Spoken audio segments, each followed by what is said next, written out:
प्रसादे सर्व दुखानाम हानि रस्योपजायते प्रसन्न चेतसो ही आशु। आपने पूछा ना प्रसन्न चित्त कैसे बने, ये कह रहे हैं आशु, शीघ्र ही, तुरंत ही ये व्यक्ति प्रसन्न चित्त बन जाता है। जैसे ही निर्मलता आई, जितनी निर्मलता आती जाएगी उतना ये अपनी खुशी का जिम्मेदार खुद को मानेगा। वो कहता है मेरी खुशी मेरे पास है, मुझे कोई दुखी नहीं कर सकता है। परिस्थितियां बदल सकती हैं लेकिन मेरे को दुखी कोई नहीं कर सकता है, क्योंकि मैं अपने आप को दुखी करने के लिए तैयार नहीं हूँ। मुझे अपने आप को खुश रखना है। मेरा अपने आप के साथ जो संबंध है वो सदा प्रीतिपूर्वक रहेगा, वो सदा आत्मीयता पूर्वक रहेगा। मैं अपने आप को दुखी नहीं करूँगा। तो फिर हमें, जिस व्यक्ति ने ये सोच लिया कि मुझे दुखी नहीं होना है, उसको कोई दुखी कर सकता ही नहीं है। और जिस व्यक्ति ने ये सोच लिया मैं तब खुशी होऊंगा जब ये दूसरे लोग ऐसे बन जाएंगे, उसको कभी कोई सुखी नहीं कर पाएगा। प्रसन्न चेतसो ही आशु बुद्धि पर्यवतिष्ठते। जैसे ही मन प्रसन्न होता है तो फिर हमारी बुद्धि क्या हो जाती है, स्थिर हो जाती है। स्थिर होगी तो बिल्कुल ठीक निर्णय लेगी और एक के बाद दूसरा तीसरा हम आगे आगे बढ़ते ही चले जाएंगे। उत्थान होता ही चला जाएगा जीवन में। जो कुछ भी घटनाएं आएंगी वो हमें और थोड़ा सा आगे बढ़ाने में समर्थ हो जाएंगी। नास्ति बुद्धि अयुक्तस्य न च अयुक्तस्य भावना न च अभावयतः शांति अशांतस्य कुतः सुखम। और कह रहे हैं यदि आपने ऐसा नहीं किया तो क्या होगा। नास्ति बुद्धि अयुक्तस्य, जिसकी बुद्धि युक्त नहीं है, जिसकी बुद्धि स्थिर नहीं है, जिसकी बुद्धि ठीक निर्णय नहीं ले सकती है, तो न च अयुक्तस्य भावना, फिर उसकी भावना भी ईश्वर के प्रति भावना, अपने अस्तित्व के प्रति भावना, सारे इस ब्रह्मांड के प्रति भावना, वो भी फिर उसकी भावना ठीक नहीं होगी, दुर्भावना होगी, सद्भावना नहीं होगी उसकी। भाव भी गलत, बुद्धि भी गलत, विचार भी गलत, भावना भी गलत। न च अभावयतः शांति, यदि भाव ठीक नहीं है, अपने प्रति भाव ठीक नहीं है, अपनों के प्रति हमारा भाव ठीक नहीं है, देश के प्रति हमारा भाव ठीक नहीं है, इस समग्र सृष्टि के प्रति हमारा भाव यदि ठीक नहीं है, तो अभावयतः न च अभावयतः शांति, तो फिर शांति नहीं मिलेगी। भावना ठीक नहीं है तो हम अपने कर्तव्य कर्मों का पालन ठीक से नहीं कर पाएंगे। जिस दिन दूसरे लोग हमारे साथ राजी रहेंगे उस दिन हम भी राजी रहेंगे और अपने कर्तव्य कर्मों का पालन करेंगे। जिस दिन दूसरे लोग हमसे खुश नहीं होंगे उस दिन हम भी अपना कर्म नहीं करेंगे। हम कहेंगे आज मूड नहीं है, क्योंकि आज इन्होंने मेरा मूड ख़राब कर दिया, इसलिए आज मैं ऑफिस नहीं जाऊँगा, इसलिए आज मैं दुकान पे नहीं जाऊँगा, आज मैं कक्षा में नहीं जाऊँगा, आज मैं पाठ नहीं पढ़ाऊँगा, क्योंकि आज मेरा मूड ठीक नहीं है। क्या हुआ, मूड को उसने ख़राब कर दिया। तो चित्त हमारा शांत नहीं होगा। और कह रहे हैं जब चित्त शांत नहीं होगा तो अशांतस्य कुतः सुखम। चित्त यदि शांत नहीं है तो अशांत व्यक्ति को कहाँ सुख। उसके सामने सारे तीनों लोकों की अच्छी वस्तुओं का भंडार भी लाके लगा दें आप, तो भी यदि अंदर अशांति है तो हमें वो चीज़ें सुखी दे नहीं सकती हैं। तो ये सुखी होने का या खुशी होने का आपने जो पूछा था, इसके आगे भी फिर ये लंबा प्रसंग है गीता में। तो इंद्रियाणाम ही चरताम यन मनो अनुविधीयते तदस्य हरति प्रज्ञाम वायु नावम इव अंभसी। तो ये फिर बड़ा लास्ट तक जो है ना ये इसका वर्णन किया गया है। और लास्ट में कहा एषा ब्राह्मी स्थिति पार्थ है नैनम प्राप्य विमुह्यति स्थित्वास्य अनंत कालेपि ब्रह्म निर्वाणम रिच्छति। करें ये जो स्थिति है ना निष्कामता की या चित्त के निर्मलता की, ये ही ब्राह्मी स्थिति है, ये ही ब्रह्म में स्थित होना है। इसको प्राप्त करके व्यक्ति अनंत काल तक प्रसन्न रह सकता है और इस शरीर को छोड़ करके भी ब्रह्म निर्वाणम रिच्छति, ब्रह्म निर्वाण को वो प्राप्त कर लेता है। तो ये आपके दूसरे प्रश्न का उत्तर था। अब तीसरा आपने पूछा, अच्छा इसमें ये तो मैंने शास्त्र के अनुसार बताया कि प्रसन्न कैसे रहें, योग दर्शन का प्रमाण दे करके बताया, गीता का प्रमाण दे करके बताया। अगर इसको सामान्य रूप से मतलब अपने अनुभव से यदि बताएं तो बात दो समझ में आती हैं। जो चीज़ें हमारी खुशी में बाधक हैं, जो हमें दुखी करती हैं, या तो पुरुषार्थ पूर्वक उनको बदल डालो, जैसा आप चाहते हो ना वैसा बना लो, पुरुषार्थ करो आप उसके लिए। तो या तो पूर्ण पुरुषार्थ करके उनको बदल डालो, और या फिर वो जैसी भी हैं उनको स्वीकार कर लो। दोनों स्थिति में आपको प्रसन्नता मिल जाएगी। या तो आप जैसा चाहते हैं ना उनको अपने पुरुषार्थ से बना लो। आप कैसा घर चाहते हैं जिससे आपको खुशी मिले, वैसा घर अपने पुरुषार्थ से बना लो। आपको कैसी गाड़ी चाहिए जो आपको खुशी दे सके, अपनी मेहनत पुरुषार्थ करो और वो गाड़ी ले आओ। दूसरों की देख देख करके परेशान मत हो। आपको कैसी पत्नी चाहिए, अपने पुरुषार्थ से उसको वैसा बना लो। आपको कैसा पति चाहिए, कैसे बच्चे चाहिए, अपनी मेहनत से, अपने व्यवहार से उनको वैसा बना लो। पत्थर भी पिघल जाते हैं। ऐसा यदि नहीं कर पा रहे हैं, बोल जी हमारा तो वश नहीं चल पा रहा, नहीं कर पा रहे हैं हम, तो फिर वो जैसे भी हैं उसी रूप में उनको स्वीकार कर लो। अच्छे हैं, बुरे हैं, हाँ ठीक है, ऐसा भी होता है संसार में। सारा संसार एक जैसा नहीं है। और ये कोई मेरे ही साथ नहीं हुआ है, बहुत लोगों के साथ ऐसे हुआ। मेरे पास एक मकान तो है, कितने लोग ऐसे हैं जो झुग्गी झोपड़ी में ही बैठे हैं। झुग्गी झोपड़ी वाला सोचे कम से कम मेरे पास झुग्गी झोपड़ी तो है। कितने लोग तो ऐसे फुटपाथ पे ही पड़े हैं। तो जैसे भी हमारे सामने परिस्थितियां हैं, या तो हम उनको स्वीकार कर लें, स्वीकार करते ही दुख खत्म और वो ही प्रसन्नता आ जाएगी। तो ये एक सामान्य मैंने उपाय बताया। तो खैर इस पे काफ़ी चर्चा हो गई कि जीवन में खुशी कैसे प्राप्त करें। खुशी पहले से ही प्राप्त है, बस उसकी बाधाएं जो हैं उनको हटाना है। अगला आपका प्रश्न था कि भगवान की कृपा कैसे प्राप्त हो। ये भी बहुत अच्छा प्रश्न है, क्योंकि बिना कृपा का पात्र बने कभी कृपा हो नहीं सकती है। तो इसलिए हम आम बोलचाल में भी बोलते हैं, भाई ये तो माता पिता की कृपा का पात्र है, भाई ये तो गुरुजनों की कृपा का पात्र है, इसके ऊपर तो गुरुजनों की कृपा हो गई। भाई ये तो धन का पात्र है, इतनी मेहनत करता है, इसके पास धन होना ही चाहिए। भाई ये तो राजनीति में इस पीएम या सीएम बनने का पात्र है, इसके अंदर इतनी योग्यता है।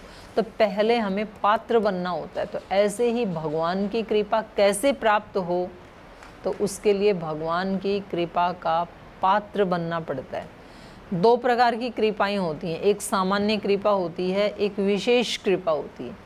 सामान्य कृपा भगवान की सब मनुष्यों के ऊपर एक ही समान है। देखो सबको एक जैसा सूर्य, एक जैसी वायु, एक जैसा आकाश, एक जैसी पृथ्वी, एक जैसा पानी, कुछ चीज़ें बिल्कुल एक जैसी दी हैं, लेकिन उसमें भी उनके लिए वो कितनी सुखदायी या कितनी दुखदायी होंगी ये फिर भगवान के हाथ में नहीं है। अब किसी की आंखें यदि दुख रही हैं तो सूर्य उसके लिए सुखदायी नहीं होगा, फिर उसके लिए तो दुखदायी ही होगा। तो विशेष कृपा है कि वो व्यक्ति परम शांति को प्राप्त हो जाए, वो व्यक्ति मुक्त हो जाए, ये परम कृपा है। वो उनके जैसा ही हो जाए, उन्हीं में तल्लीन हो जाए, ये विशेष कृपा है। तो विशेष कृपा के लिए फिर व्यक्ति को कृपा का पात्र बनना पड़ता है, क्योंकि पात्र के बिना अगर विशेष चीज़ किसी को दे दी जाए, लोक में भी कोई नहीं देता है बिना पात्रता के।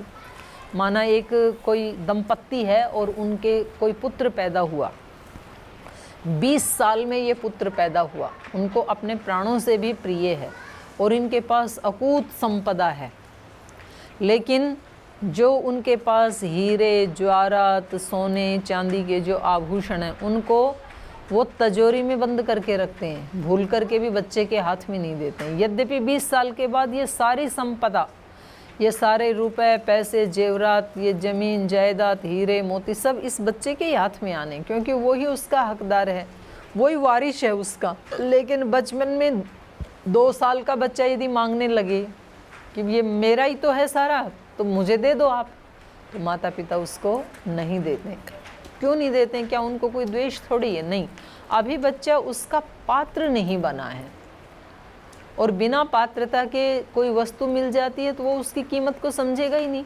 बच्चे को क्या पता डायमंड कितना कीमती होता है।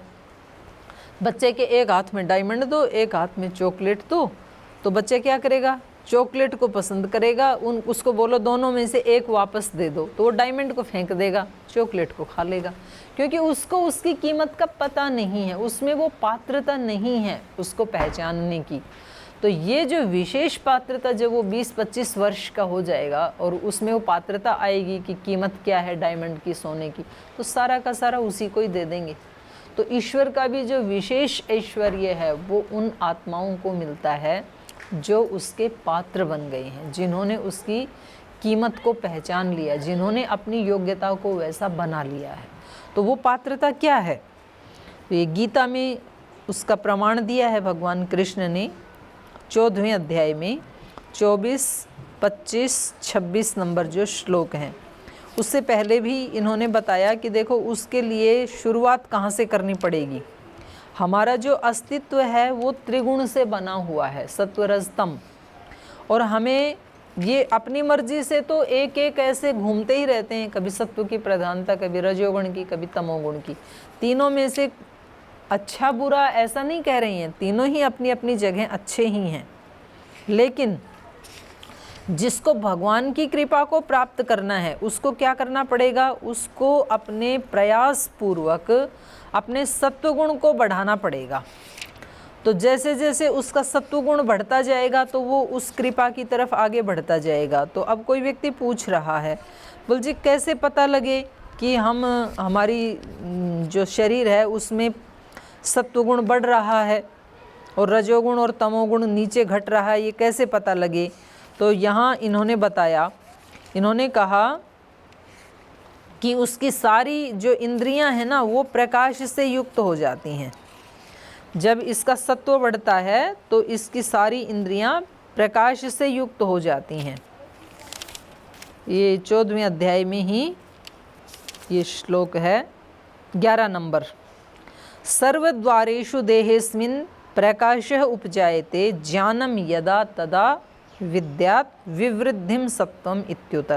इसके जो सर्वद्वारेषु इंद्रियों के जो द्वार हैं, ये 2 द्वार हैं, ये द्वार हैं, ये भी द्वार हैं, ये भी द्वार हैं, मलमूत्र हैं, मलमूत्र द्वार हैं, ये सारे द्वार कैसे हो जाएंगे, इसके सर्वद्वारेषु देहेस्मिन् प्रकाश उपजायते, प्रकाश युक्त हो जाते हैं, ज्ञान युक्त हो जाते हैं। इनका ठीक ठीक प्रयोग करता है वो व्यक्ति। आँखें ज्ञान युक्त हो जाती हैं मतलब ठीक ठीक देखती हैं। कान ज्ञान युक्त हो जाते हैं मतलब कोई भी आके बहका जाए किसी व्यक्ति को, बोलते हैं ना कानों का कच्चा, ऐसा नहीं रहता। जब सत्व बढ़ेगा ना तो इन सारी इंद्रियों की निपुणता प्रकाश युक्त हो जाएगी, विशेष हो जाएगी, और उसको ज्ञान की वृद्धि होती चली जाएगी। फिर क्या होगा, उस ज्ञान के और सत्व के बढ़ने से क्या होगा, तो फिर इन्होंने बताया सम सुख दुख स्वस्थः समलोष्टास्म कांचनः तुल्य प्रिया प्रियो धीरः तुल्य निंदा आत्मसंस्तुति ही। तब ये होगा सम दुख सुख स्वस्थः, सुख दुख में ये समान हो जाएगा। सुख आएंगे तो ये व्यक्ति इतराएगा नहीं, इस व्यक्ति को ही पता लगेगा कि मेरे चित्त की स्थिति क्या है ये सुख प्राप्त करके, और दुख आएंगे तो ये उद्विग्न नहीं होगा, परेशान नहीं होगा। ये कहेगा कि जरूर परमात्मा इससे कुछ सिखाना चाह रहे थे, तो दुख मेरे को थोड़े ही है, वो तो परमात्मा ने आगे बढ़ाने के लिए मुझे एक निमित्त बनाया है, तो सब कर तो वो ही रहा है। तो ऐसी उसकी स्थिति होगी। सम दुख सुख स्वस्थ, और ऐसे व्यक्ति को ही स्वस्थ कहा है गीता ने। स्वस्थ वो व्यक्ति नहीं है जिसको खांसी जुकाम बुखार नहीं है लेकिन अंदर अंदर से परेशान है। सुख आने पे सुखी हो जाता है, घमंड में फूल जाता है, दुख आने पे उद्विग्न हो जाता है, एकदम वो गुब्बारा टूट जाता है, उस व्यक्ति को स्वस्थ नहीं कहा गीता ने। सम दुख सुख स्वस्थ सम लोष्टाश्म कांचन, और लोस्ट में और कांचन में वो सम रहता है। लोस्ट कहते हैं मिट्टी के ढेले को, कांचन कहते हैं सोने को। अर्थात चाहे सामान्य संसाधन है उसके पास तो भी खुश रहता है, और यदि उसके पास बहुत महल मकान विशेष गाड़ी बंगले हीरे जवाहरात बहुत सारा ऐश्वर्य तो भी सम रहता है वो व्यक्ति। और ऐसा हमने श्रद्धेय स्वामी जी महाराज को देखा, हमारे पतंजलि योगपीठ में जब बिल्कुल एक ही झोपड़ी थी और उस वहाँ पर ही 25 लोग रहते थे और ऐसे ही बहुत कंजेस्टेड होके रहते थे, तब भी महाराज जी उतने खुश रहते थे। आज भगवान की दया से इतना सारा उनकी कृपा से है, तो आज भी महाराज जी वही ज़मीन के ऊपर चटाई बिछा करके ही सोते हैं। तो ना वो सुख में इतराते हैं, ना वो दुख में कभी घबराए। तो ऐसा होता है ये धीर पुरुष। सम दुख सुख स्वस्थ सम लोष्टास्म कांचन तुल्य प्रिय अप्रियो धीर। कुछ लोग प्रिय होते हैं, कुछ लोग अप्रिय होते हैं, इन दोनों में वो अपने भाव को तुल्य रखता है, दोनों के प्रति ही वो करुणा की भावना रखता है। जो प्रिय हैं उनको लगता है कि कितने अच्छा है ये, कितने अच्छे जीवन के पथ पे आगे बढ़ रहे हैं, तो उनके प्रति भी एक करुणा का, एक आशीर्वाद का भाव रहता है। जो व्यक्ति अप्रिय आचरण करते हैं, ठीक आचरण नहीं करते, उनके प्रति भी वो अपनी करुणा लुटाते रहते हैं कि चलो कोई बात नहीं, आज नहीं तो कल समझ जाएगा। जैसे माँ कितनी करुणावान होती है अपने बच्चे पे, ऐसे ही धीर पुरुष किसी के दोषों को देख करके, त्रुटियों को देख करके अपने धैर्य को नहीं छोड़ते हैं। तुल्य प्रिया प्रियो धीर तुल्य निंदा आत्मसंस्तुति ही। और देखो इतनी प्रकार के लोग हैं, इतनी प्रकार के उनके संस्कार हैं, तो सब कोई हमारी निंदा नहीं करते हैं, सब कोई हमारी स्तुति भी नहीं करते हैं।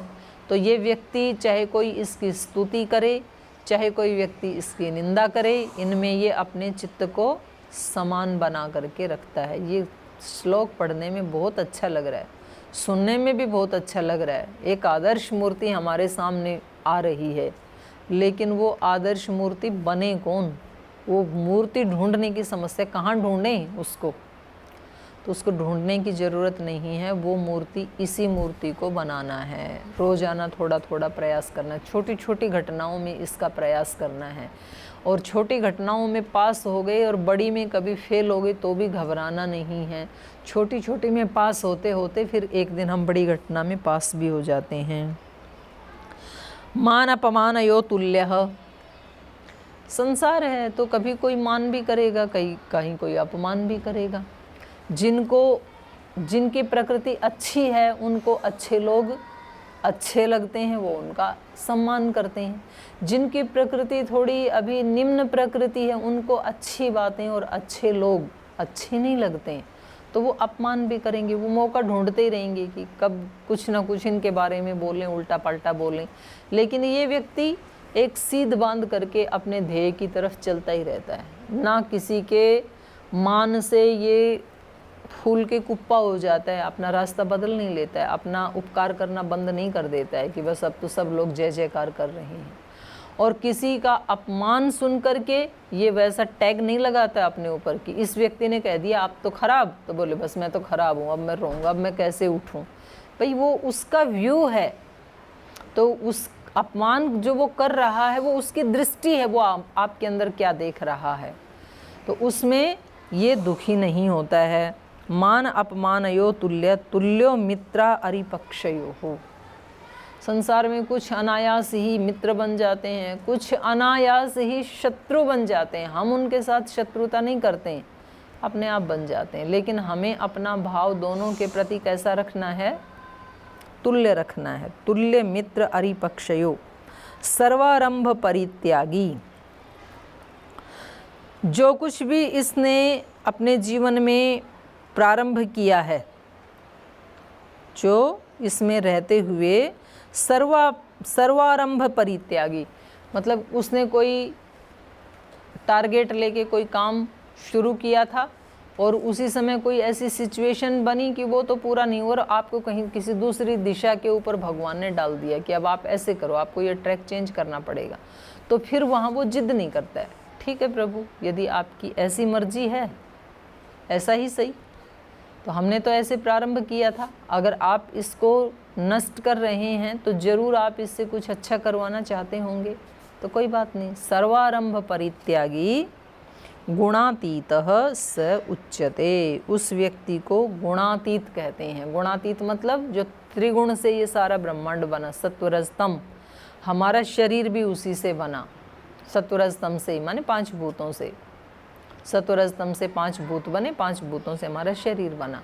हमारा मन भी उस त्रिगुण से ही बना है, बुद्धि भी त्रिगुण से ही बनी। एक आत्म तत्व को छोड़ करके सब कुछ उस त्रिगुण से ही बना है। तो ये ऐसा अभ्यास करता हुआ ये व्यक्ति साधारण काम करता हुआ, गृहस्थ के काम करता हुआ, या कोई सन्यासी है तो अपने सन्यास धर्म का पालन करता हुआ क्या हो जाता है? त्रिगुणातीत, गुणातीत स उच्यते। उस व्यक्ति के बारे में कहा जाता है भाई ये व्यक्ति तो त्रिगुणातीत हो गया है, अब ये गुणों से ऊपर उठ गया है। फिर क्या होता है? माम च यो अव्यभिचारेण भक्ति योगेन सेवते। कह रहे हैं ऐसे त्रिगुणातीत होने के बाद जो मुझे अव्यभिचारेण भक्ति योगेन सेवते, अव्यभिचारिणी भक्ति के द्वारा जो मेरा सेवन करता है। अव्यभिचारिणी भक्ति मतलब ऐसी भक्ति, अनन्य भक्ति। ऐसा नहीं कि सुबह शाम तो हमने भक्ति की और दिन में फिर भूल गई, दिन में फिर टिट फॉर टैट उसको हमने अपना लिया, भाई तुम ऐसा करोगे तो हम भी ऐसा करेंगे। और सुबह सुबह हम ध्यान भी किया, हमने प्राणायाम भी किया, हमने गीता का पाठ भी किया, रामायण का भी किया, योग दर्शन भी पढ़ा, गायत्री मंत्र का जप भी किया, खूब अच्छी सुबह हमने बिताई। लेकिन जैसे ही हम दुकान पे गए, जैसे ही फैक्ट्री में गए, काम पे गए, जैसे जैसे लोग मिलते गए, हम उनके साथ वैसा वैसा व्यवहार करते गए, वो भक्ति हमारी छूट गई, भगवान जी भी छूट गए।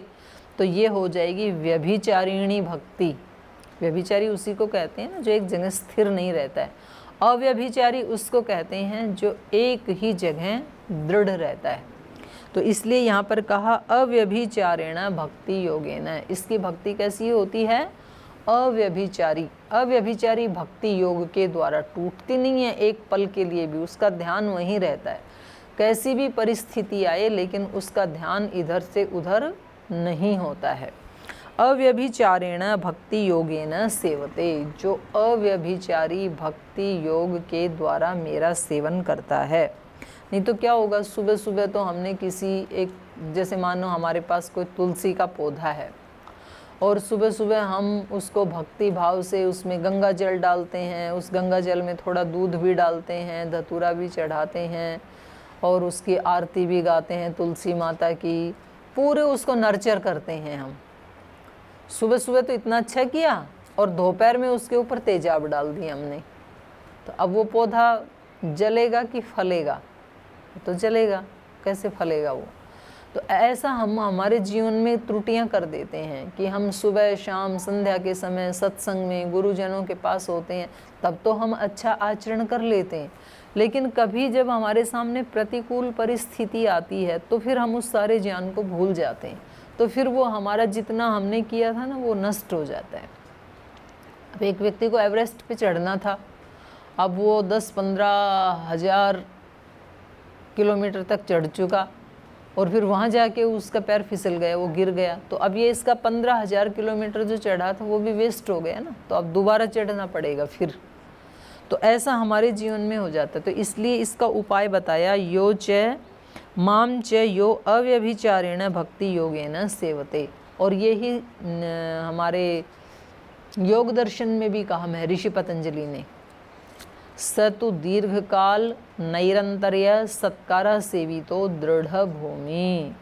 वो जो अभ्यास और वैराग्य है वो 1-2 साल करने का नहीं है, 1-2 घंटे करने का नहीं है, दीर्घकाल लंबे समय तक ऐसा जीवन जीना पड़ेगा। और नैरंतर्य, पल प्रति पल, एक एक पल, उसमें निरंतरता टूटनी नहीं चाहिए। कुछ भी काम करते समय या ध्यान में बैठे समय या बातचीत करते समय, लोक व्यवहार करते समय, विवाह शादी करते समय, बिजनेस व्यापार करते समय, यात्रा करते समय, दुख आने पर सुख आने पर, कैसी भी परिस्थिति में वो टूटना नहीं चाहिए। नैरंतर्य सत्कारा से भी तो श्रद्धा पूर्वक उसका आचरण करना है, उसको बर्डन समझ करके नहीं करना है कि भाई ये तो आ पड़ा तो अब करना ही पड़ेगा, कितने वर्ष और चाहिए, कितने वर्ष में मिलेगा ये मेरे को, इतने दिन तो हो गए। तो फिर हम उसको अपने आप ही उसकी पात्रता से अपने आप को हटा लेते हैं। स गुणात्म समतीत्य एतान ब्रह्म भूयाय कल्पते। तो उस व्यक्ति के लिए कहा कि जो ऐसा कर लेता है तो वो अव्यभिचारिणी भक्ति योग के द्वारा मेरा सेवन करता है, वह इन गुणों का अतिक्रमण करके ब्रह्म भूयाय कल्पते। जो आपने पूछा था ना भगवान की कृपा का पात्र, वो शब्द यहाँ पर ब्रह्म भूयाय, ब्रह्म भूय माने ब्रह्म होने के लिए, ब्रह्म भूयाय ब्रह्म की कृपा प्राप्त करने के लिए कल्पते समर्थ हो जाता है। वो व्यक्ति ब्रह्म की कृपा प्राप्त करने के लिए समर्थ हो जाता है। तो भगवान की कृपा कैसे प्राप्त करें? गीता क्या कहती है? गीता कहती है समता में स्थित हो जाओ। कहीं आपको धन मिले, कहीं आपको पत्थर कंकर मिले, कहीं मान मिले, कहीं अपमान मिले, कहीं लोग आपकी स्तुति गाएं, कहीं लोग आपका निंदा करें, कहीं आपको लॉस हो जाए, कहीं आपको बहुत प्रॉफिट हो जाए, तो बस ऐसे सोचो कि ये सब खेल हो रहा है संसार में भगवान जी का और हम इसको देख रहे हैं, हम भी निमित्त बन रहे हैं। तो जैसे हम संसार के रंगमंच पे किसी स्टेज के ऊपर जब कोई अभिनय करते हैं तो हमारी दृष्टि अपने स्क्रिप्ट के ऊपर और अपने रोल के ऊपर होती है, मेरा क्या रोल है इसमें, और उस रोल को मुझे बहुत बखूबी निभाना है। वो रोल राजा का भी हो सकता है, वो रोल स्वीपर का भी हो सकता है, वो किसी किसान का भी हो सकता है, वो जवान का भी हो सकता है। आप अपने स्क्रिप्ट भूलें नहीं। अगर आपने एक डायलॉग भी भूल गए आप, तो फिर वो आपका रोल आपके लिए तालियां नहीं बजेंगी। तो अपनी स्क्रिप्ट याद रखनी है। हम दूसरों की स्क्रिप्ट याद रखते हैं कि ये यदि सन्यासी हैं तो इनको ऐसे करना चाहिए, मैं गृहस्थी हूँ, मैं एक जिम्मेदार नागरिक हूँ, मुझे क्या करना चाहिए, इसको हमेशा याद करना है। उसका एक भी मौका हमें चूकना नहीं है। और उसका रोल कैसे करना है, जैसे स्टेज पे रोल करते हैं ना, तो हमें पता होता है कि मैं ऐसा हूँ ही नहीं, मुझे तो 3 घंटे के लिए करना है। तो वो चीज़ें चाहे हमें रोना पड़े, हंसना पड़े, वो चीज़ें हमें अंदर से प्रभावित नहीं करती हैं, क्योंकि हमें अच्छे से मालूम है कि मैं ये नहीं हूँ जो रोल कर रहा हूँ, मैं तो एक अलग व्यक्ति हूँ। लेकिन यहाँ जीवन में हम ऐसा नहीं कर पाते हैं कि भाई मैं तो एक अलग आत्मा हूँ, ये जो संबंधों के बीच में मुझे रोल करना पड़ रहा है ये तो अल्पकाल के लिए, बस इतना ही है कि ये नाटक यहाँ 3 घंटे का होता है और ये जीवन वाला जो नाटक है ये 60, 70, 80 साल का होता है। वो थोड़ा लंबा है लेकिन है नाटक ही। तो ये सारी इस सृष्टि के ऊपर जो अलग अलग प्राणी हैं, तो ये पूरा संसार उस भगवान का रंगमंच है, स्टेज है, और इसके ऊपर अलग अलग जो प्राणी हैं वो अपना अपना रोल प्ले कर रहे हैं। जो सबसे बेस्ट रोल प्ले कर देता है वो, उसके लिए तालियां बजती हैं, उसको अवार्ड मिलता है। तो वो ब्रह्म भूयाय कल्पते, वो ब्रह्म की कृपा का पात्र बन जाता है। स्टेज के ऊपर जिसने सबसे अच्छा रोल किया वो उस प्रोड्यूसर की, वो जो उसका कर्णधार है, उस नाटक का जो मालिक है, उस फिल्म का जो प्रोड्यूसर है, जो उसका डायरेक्टर है, उनकी कृपा का पात्र बन जाता है वो, तो उसी को अवार्ड मिलता है।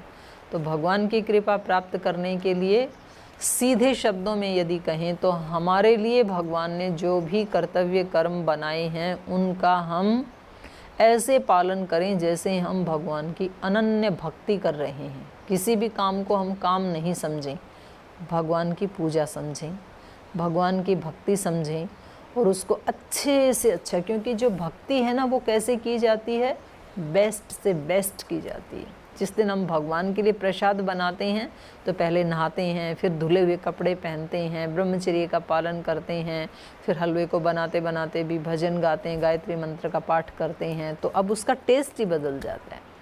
घर में जो हलवा बनाते हैं उसका अलग टेस्ट होता है, मंदिर में जो प्रसाद का हलवा है उसका अलग टेस्ट है, क्योंकि उसमें इतनी भावनाएं हमने जोड़ दी।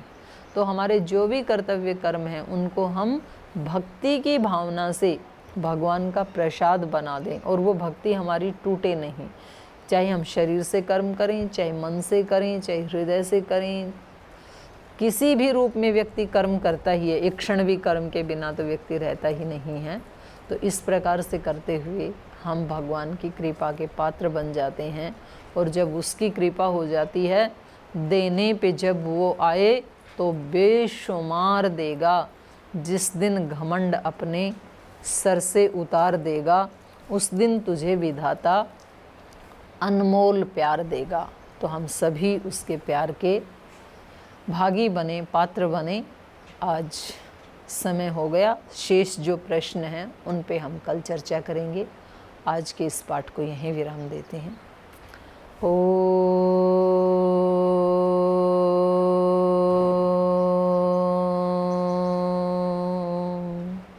शांति शांति शांति।